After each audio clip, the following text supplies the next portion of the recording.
So in the last class we have discussed how to solve the Eknal equation. Now we will see example 2.17. Compute the function u of xy satisfying the Eknal equation ux square plus uy square equal to n square and the initial condition u at x1 equal to n into root of 1 plus x square. Here n is a constant parameter. So here the initial condition is that when x takes the value, x takes all the values, y is 1 there, and at that time the u takes the value n into root of 1 plus x square. So here u is not a constant, so in this problem it is easy to find the second initial condition. The second initial condition we can directly find, which is nothing but the gradient of u, that is ux and uy. So as we did in the last problem, the characteristic lines are same, only there is difference in the initial condition. So we will follow the same characteristic equations and the characteristic curves that we got in the previous example. Okay, so we must have two initial condition.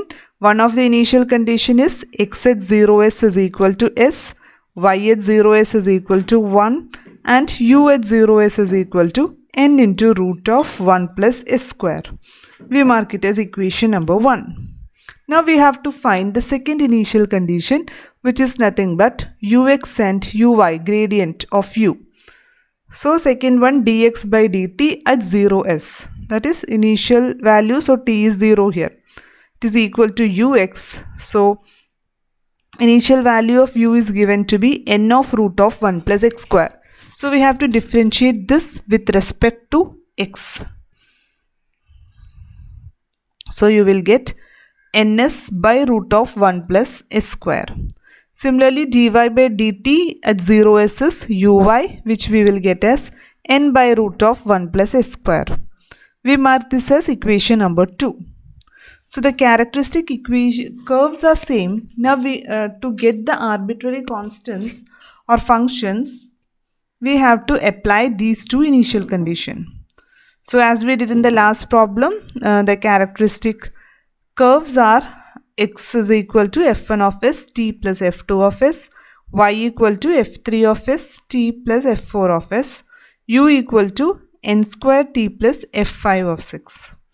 Now when we apply the two condition, when we apply the first initial condition, we will get f2 of s equal to s, f4 of s as 1, and f5 of s is, here we have the initial condition, you will get it as n into root of 1 plus s square. Then we apply the second initial condition by finding dx by dt, which is same as f1, so we will get the value of f1 of s as ns by root of 1 plus s square. Then dy by dt at 0s, so you will get f3 of s as nt by root n, f3 of s as n by root of 1 plus s square. So we got the integral surface, which is in the parametric representation in the parameters s and t. Now our aim is to find u as a function of x and y. So here you can do simplification in any way. You can find